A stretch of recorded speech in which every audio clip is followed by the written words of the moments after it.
Thank you very much for inviting me to present today at the Shared SEDA event. I really enjoyed the keynote, and I hope this presentation complements some of the perspectives and provocations that were brought forward. Hopefully can contribute to some of this discussion about the remit of the university post-COVID and kind of in these times we're living in. So my presentation today is titled Strategic Design as a means of encouraging institutional empathy between lecturers and students in the higher education setting. So I think it was actually listed as design thinking in the initial program. In this presentation, I'm going to use the term strategic design. However, design thinking is a term that is also commonly used, and it was just kind of a choice that we decided to use strategic design, but they can be perceived as one and the same, and at least very similar approaches that follow the same kind of principles. So just as an introduction, am I able to share my screen? Okay, great. So as an introduction, my name is Amalia White, and I am a research assistant at the Maynooth University Innovation Lab, also known as Mylabs. So we are based in Maynooth University in County Kildare in Ireland. And we're an innovation lab which takes a human-centered and strategic design approach to exploring and tackling the challenges within the higher education system. And we're a team of 6. We have designers, we have anthropologists and innovators, but we're all also educational developers and involved in this sphere.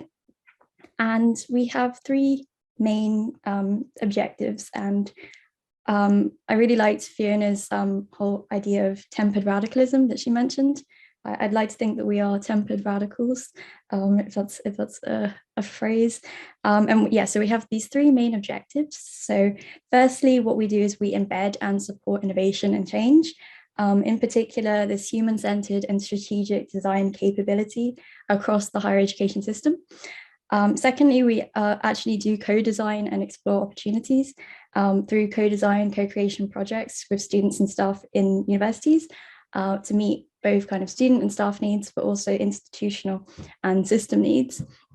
And then thirdly, we research and publish findings, looking at this kind of intersection of design, innovation, and higher education. So to give a little bit of an overview of today's session, so I'm going to start by showing actually a video, Mylabs empathy video, and it's a 5-minute video. And then I'll actually ask everyone just to send in a few thoughts and feedback on the video, what they thought about it. There's a QR code and a link, and we'll hopefully create a word cloud of some of the thoughts from the video.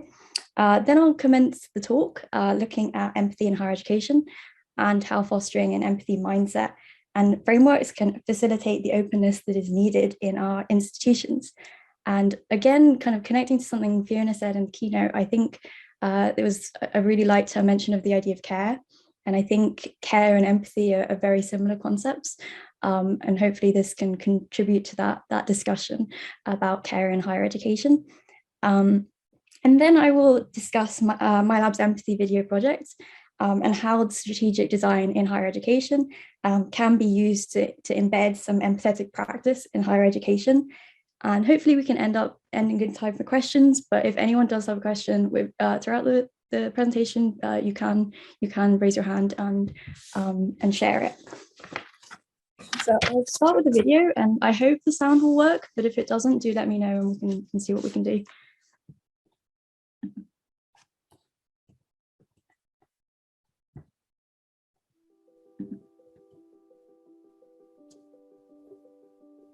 The easiest way to frame it is the definition that everybody understands, which is the putting yourself in someone else's shoes. But I think it goes beyond that. Well, first of all, I'm not a huge fan of defining empathy, because for me, empathy is it's something you do, and really it's about kind of putting yourself in the shoes of another, looking at the world through their eyes, and so you can emotionally feel what they're feeling and see what they're seeing. And I suppose you do it so you can help. You can kind of take action. I always feel quite privileged being a designer, because design is about action. It's about creating something, bringing something new that has meaning, that helps another person kind of get over a problem or make some sort of progress in their life. So from a design point of view, empathy is the cornerstone of everything we do. People are in your organization, and every single one of them has challenges. They have kind of, I suppose, a destination that they want to get to, and it's our job as an institution to kind of to work with them, to really understand what progress are they trying to make, what problems are they seeing, what problems might they see, learn from that through empathy. To investigate more further to the context and cognitive empathy as well, because that kind of like help us to break those paradigms that we have about the other person. Immersing yourself in their lives and working with them and spending so much time with them that you really get as close an understanding to what they're going through, what they need, and then take action and do something about it. Whether that's really designing how they become aware, they get into your institution, how they work through classes, how they carry out assignments, how they socialize, all of that requires design, and design requires empathy.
Okay, so thanks everyone for watching that, and I'd actually love to get your feedback on what you thought of the video. Really 3 words describe how the video made you feel, or at least 3 words about just the video in general, your perception of it. So if you are able to, you can scan this QR code, or you can go to this link here on ahaslides.com, and you can actually input that and we can create a word cloud. So the link is ahaslides.com. That's AHA slides.com, and then IG8YJ. So that's ahaslides.com/IG8YJ. Or if you're on your phone, you can scan the QR code. And yeah, I'll move over to that now. And hopefully lifetime, we might be able to see a few of the comments coming in. So yeah, so 3 words describe how the video made you feel, or just 3 words generally to describe the video. I'd love just to get some kind of quick fire feedback from that. So let me see if we've got anyone yet. I can share that.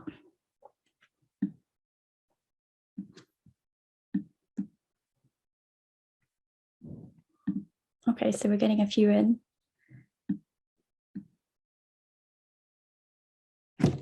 Yeah, I like hopeful too, because there is still hope in the video, even though there are a lot of challenges. Remember what it was like. Yeah, you know, my students walk in their shoes, absolutely. But yeah, I mean, it is also, there are sad moments too, definitely. Thoughtful. Yeah, no, thank you everyone who sent in something. It's really great just to get any kind of feedback on what the video evoked. Nostalgic. Yeah, I'll give everyone maybe a minute or so, just if there are any people still inputting things.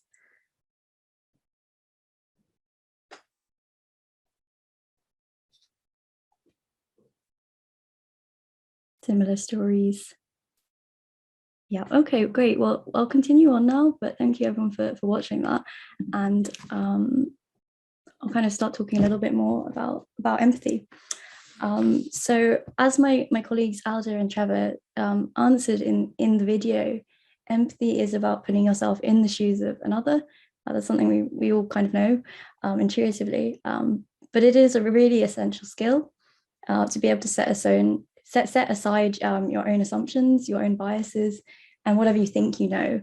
And empathy is different from sympathy. Sympathy is about understanding something from your own perspective and experiences, and also different from what is known as mympathy, which is a concept referring to copying or mirroring someone's feelings.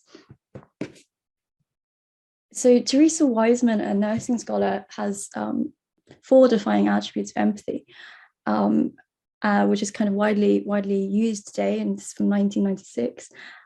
So firstly, see the world as others see it, or perspective taking, this idea of taking the perspective of another, then being non-judgmental, then understanding another's feelings and communicating that understanding. So again, this idea of care is very much embedded in these and connected to this idea, and no coincidence, this is also from nursing. And I think empathy is an important concept in the field of nursing, and increasingly across many diverse sectors, but not so much in higher education. In the world of higher education, we're seeing that it's actually scantily studied and only vaguely considered. And much of the research surrounding academic empathy hasn't been in higher education, but in primary or secondary level education.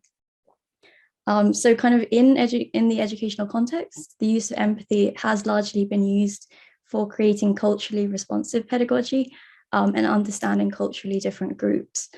And research has also been done on how to effectively teach empathy to students, in particular social work, nursing, and medical students. But there's also a few works that are looking at the need for empathy as well as compassion for educators and for academics also, as well as students.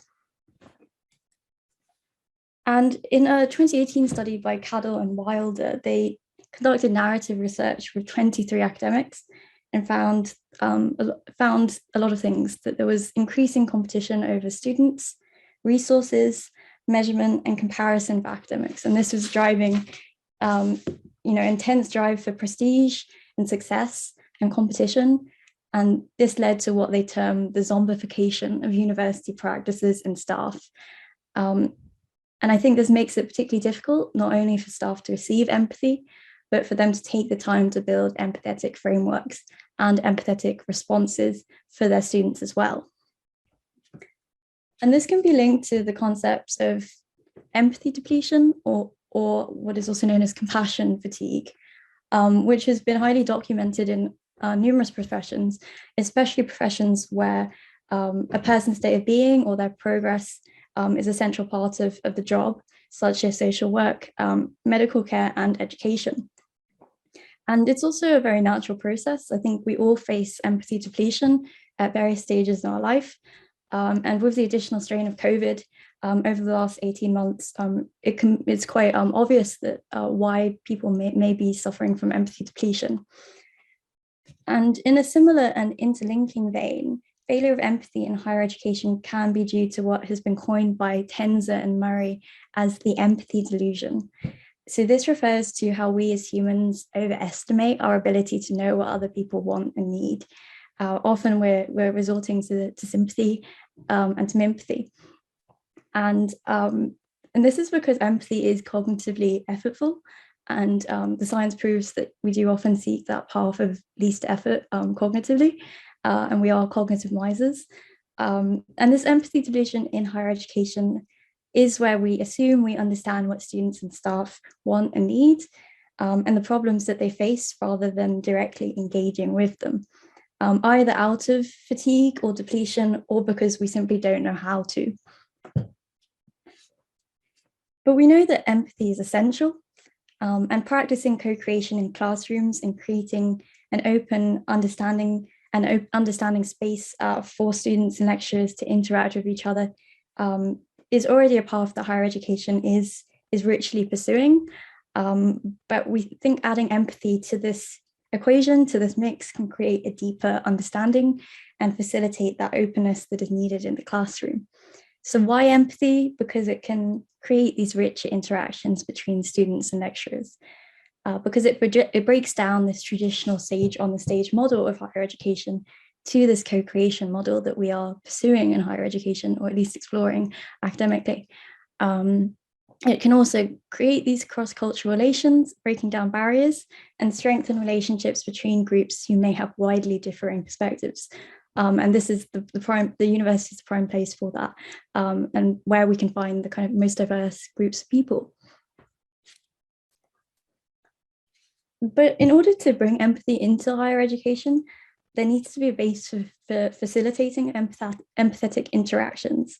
And really, lecturers shouldn't feel like they're going against the norm or going against the grain by taking that extra time to integrate empathy into their classes and into their interactions with students.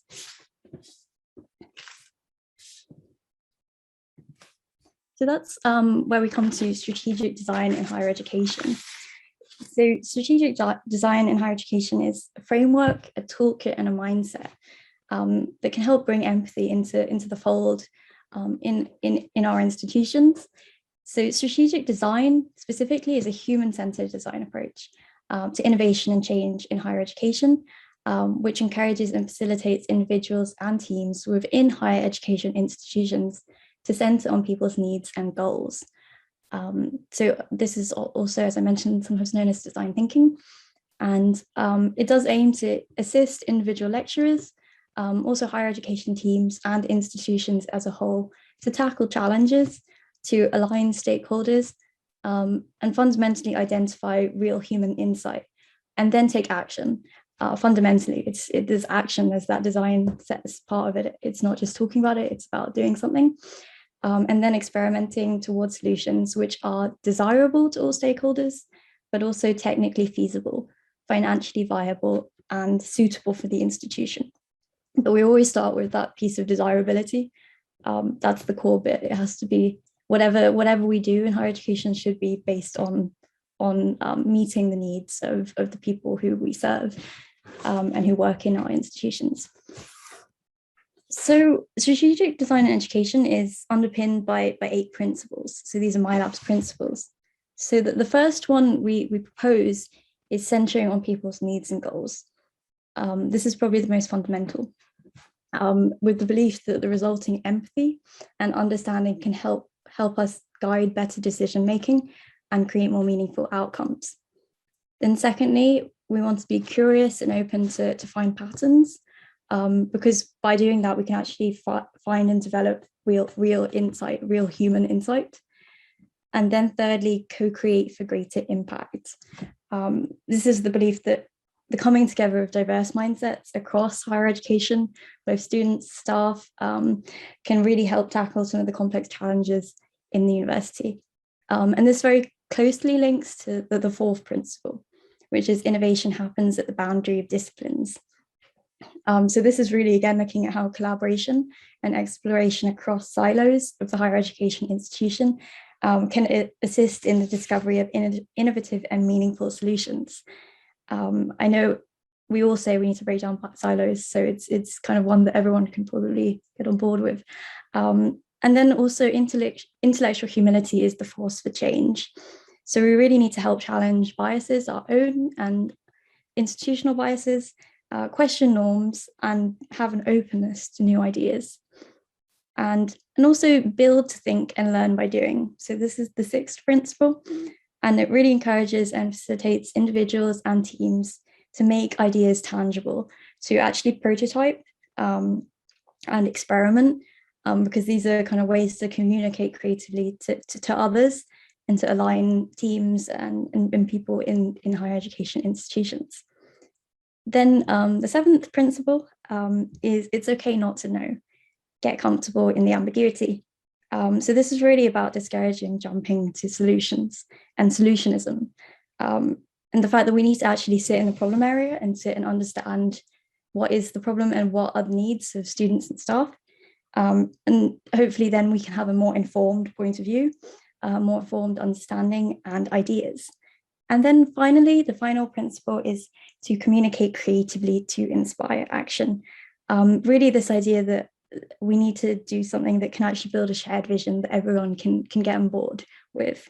And we do that through creative communication, whether it's visual or visual forms or the use of storytelling. So those are the 8 principles. And all of this is underpinned by this ARRIVE framework, which can act as a pathway to effectively implement strategic design in higher education in any university project.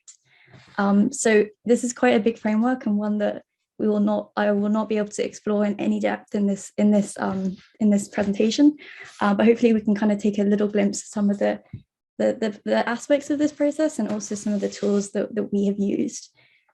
So this ARRIVE framework is constructed from six stages. So we start with the audit stage.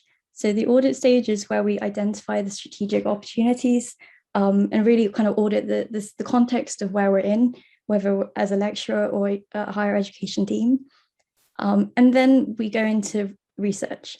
This is where we develop the human understanding. So this is where we do the interviews, the surveys, that kind of thing, the observations, where we really try to understand the human needs at the center of what we're doing and the problems that we're facing. And then importantly, we have this reframe stage. This is where we use the research and the audit to shift to a better perspective. This is where we've kind of come up with insights that can reframe the problems that we're facing. So that's all in the problem space, which if so those of you who are familiar with design thinking, you may have seen this design thinking model, the double diamond. So that's the first diamond, the problem space. And then we've got the solution space, the second diamond. So that's firstly ideating. So this is once we've reframed the problem, we can start coming up with creative solutions and brainstorming. So various tools we can use there from design around how to brainstorm. And then we get into the validation phase. This is where we prototype an experiment to test assumptions and to see whether our ideas actually stand up and whether they can be improved or we need to start again. And then finally execute, where we actually prepare to deploy and if needed to scale it. So it's all about moving from the problem space to the solution space, but sitting long enough in the problem space, but also then having that bias towards action to actually do the research, understand students and stuff, and then do something about it. So whilst there is compelling evidence to support that such approaches and frameworks are very successful in other sectors and have been widely employed, there is very little evidence of higher education embracing this approach. So in the next few slides, we're going to detail how Mylab has been using strategic design over the last 2 years in our projects, and hopefully highlighting how it can be a useful framework in higher education. So I'll detail now how Mylab has used strategic design in this project here. So in the summer of this year, we released the Thrown in the Deep End report.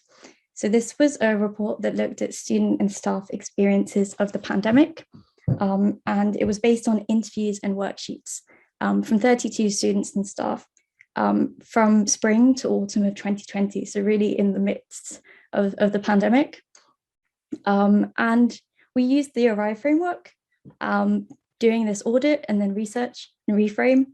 And we coded and analyzed the interviews, the worksheets, and then this created 6 design insights.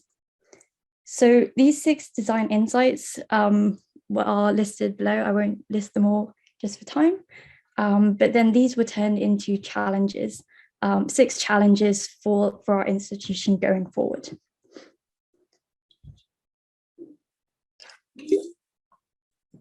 So this kind of this project really focused on that first stage of the ARRIVE process, this audit, research, and reframe stage of the ARRIVE model, and principle 1 of the strategic design approach, which is centering on people's needs and goals. And really, the kind of idea was that we have to get out from behind our desks and into the communities we're looking to serve and really talking to people. So that's why we wanted to talk to students and staff, on Zoom, on Teams, into their lives during the pandemic, into their bedrooms, just to really understand what they were going through. But there's a lot of tools that can be used in this process that we have below in this section here, in order just to kind of let empathy and genuine human understanding guide our decision making in the university. And I think by participating in these interviews, observations, we see that there is a lot of power in directly and deeply interacting with people. I think in higher education, students can often be treated as institutional abstractions rather than real humans with needs.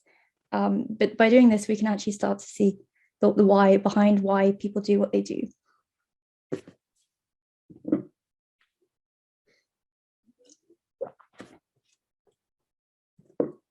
So then, following the release of this report, we held 6 co-creation sessions, brainstorming sessions, with students and staff in the university. And this was in order to come up with ideas to creatively tackle some of these challenges, these 6 challenges that we came to from our insights, and kind of moving forward as we return to campus, what we can actually do about them. So as part of this session, one popular idea that came forward was the idea of creating a video that explored student stories and the everyday challenges of the university. So we decided to go ahead with this, and this is where this empathy video came to fruition.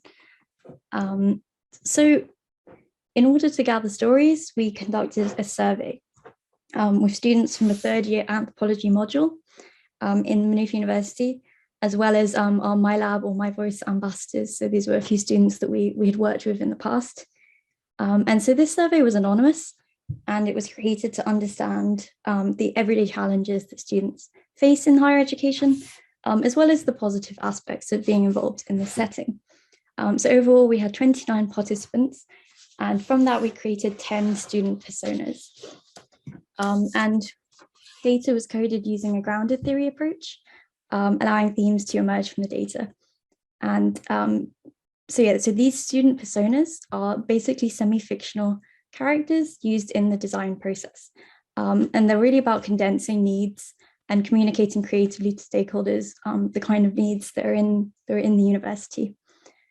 And then these personas formed 10 characters, which featured in the video, as you guys all saw. So what did we ask in the survey? So we asked 36 questions across different themes. So we looked at questions about their studies, how they thought they were doing. We also asked what's called student pulse, which I'm going to talk about in the next few slides. But we also asked then things about lecturer empathy, how their interactions were with lecturers, and also questions about their work and their family obligations, their finances, and also access routes. Maynooth University has one of the highest levels of access students in Ireland. So we're interested to see if and what kind of pathways they've taken to university. And then we were also interested to hear a little bit about their mental health and physical health and how that may have impacted their studies. And then also an emotion index, which I will also talk about in the next few slides. So all of these questions were, of course, anonymous, and we did get a huge amount of honesty, and it was really fascinating to hear back from the students based on these. So then just mentioning these other parts of the survey. So there was a great quote from a lecturer who we were talking to, who said that I remember mentioning LCD sound system in a lecture, who I thought was still cool, and being met with blank faces of 19-year-olds. That's when I knew I was old. So this kind of insight was really great, this idea that there is this disconnect. Sometimes, we kind of forget that the lives of students can be very different from the lives of lecturers. So that's why we also test piloted this student pulse survey and an emotion index. So the student pulse survey actually asked students a few questions. This was a survey within the survey, which was like asking them what they watched on television recently, their most listened to artist, and the kind of apps they use the most. And then we also test piloted this question about their emotions at the moment in their lives. So using Plutchik's wheel of emotions, we asked them to choose which emotions they were feeling, with the hope of creating a kind of emotion index of their experiences. So for both of these sections, we didn't receive really enough student participants to make any kind of generalizable statements across the university, but it was a really fascinating experience nonetheless, just to kind of peek into the lives of students and see like what they were watching on television, whether it was the same thing as we were. And I think that was kind of a really nice way of kind of understanding quite in a very relatable and approachable way, kind of how students are, what their lives are like, really. So what did we actually find out? So I've shared a few quotes here from some of the survey responses that I think are very interesting. So in response to this question about what I wished my lecturer knew, we got a number of responses. So I'll read a few of them. So one of them was, I care for both my grandparents. It's hard, and as I therefore will have to stay up during the night to cram my lectures and essays in. There was another student saying, I'm not okay mentally. I have depression and anxiety. Sometimes college can just be a lot. I have a part-time job, a boyfriend in college, and I feel like I'm juggling too many things, and something is going to drop. Another student talking about how much time it takes to commute, and having to prep around it, and mental health struggles. So in Maynooth, we actually have a lot of commuter students too. So that was kind of a recurring theme, this the challenges of commuting to university every day. And then another student saying, I'm finding that when I'm not working, I'm running around to prepare for the birth of my baby. But it wasn't all just challenges. There were also the best parts of their university experience. So we see here that students were talking about the freedom of university, the fact that it was a chance to gain a qualification to help them change their personal circumstances, and saying, meeting new friends, people who are now their best friends, and being inspired to pursue my curiosity, the guidance and resources provided by lecturers, and having deep, thoughtful conversations with fellow students. So from our codes, we did create these student personas, each with a problem statement. So problem statements are method used in strategic design to frame the challenge and to describe the user and the need, and a little bit around the insight.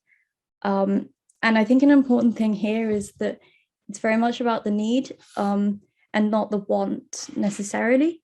because I think one kind of concern might be that we're just trying to cater to what students say they want. But we know that actually a lot of us don't actually know what we want. But this strategic approach is looking about needs.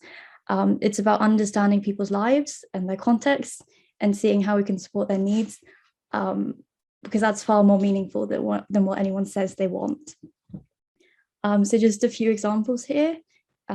Sarah, who needs to foster a sense of belonging in the university and create a community and social network. Or Christina, who needs to cultivate confidence and an understanding of herself and the opportunities available to her in the university and beyond. So then we set about turning these personas into characters and into stories for this video. And then finding the actors to play these characters and to bring them to life. So this really comes back to principle 8, which is communicate creatively to inspire action. So one thing we've kind of learned over the last few years is that reports are often not read. However, if we can communicate creatively, that increases the likelihood of getting people on board. So this principle was introduced to emphasize the importance of communicating creatively and effectively across disciplines, and to inspire action in higher education. When a stakeholder relates to the message and the problem you're trying to solve, it can be easier to get them to be prompted into action. And this video that we created was actually inspired from a video created in a medical context. There was a video on empathy created by the Cleveland Clinic in the US. And I just want to share this really nice diagram from Brandon Rosen and Karen Lurie, which really highlights the power of storytelling as a means to kind of evoke empathy and there's something engaging and memorable for people. So we had all this data and we were able to sort and arrange it. But then it was kind of the task of turning it into a story, something that people would actually remember. So here's just a few behind the scenes pictures from the day of shooting. And we had brilliant student volunteers acting in the video. And kind of where we are now. So kind of the next stage is we're hoping to kind of help educational developers, lecturers to engage in strategic design at an individual level in their modules, in their teaching. So we're working at the moment on a 12-week module redesign playbook, which offers an introduction to some of the mindsets, tool sets, and skill sets of strategic design in higher education, using the empathy video and our personas to help redesign modules to be more student-centered, co-creative, and empathetic. And this will all be guided using the ARRIVE framework, using things and tools such as interviews, surveys, personas, and also later stages such as brainstorming and prototyping. So just as kind of a final point, so strategic design in higher education is not just for designers, it is for anyone who wants to use empathy, humility, creativity, experimentation, and a bias towards action to design meaningful change in higher education. And in sum, I think strategic design and its wide toolkit, including personas, interviews, and brainstorming, and its set of design mindsets, things like communicating creatively and centering on people's needs and goals, can provide a structured way of embedding empathy into higher education institutions to create rich interactions, really across the university, not just between lecturer and student, but between staff and between students. So I think everything on me. Thank you very much for listening. If you do have any further thoughts on the empathy video, we'd love to hear from you. So there's a type form you can fill out. And also we are at the handle Hello Mylab if you want to follow our work. We also have a Medium blog post at hellomylab.medium.com. And we will be also publishing a paper in the Higher Education Research and Development Journal later on this month, which really outlines the strategic design approach, as well as some of the tools that we use. So do look out for that if you were interested. Otherwise, thank you very much, and I look forward to hearing from everyone.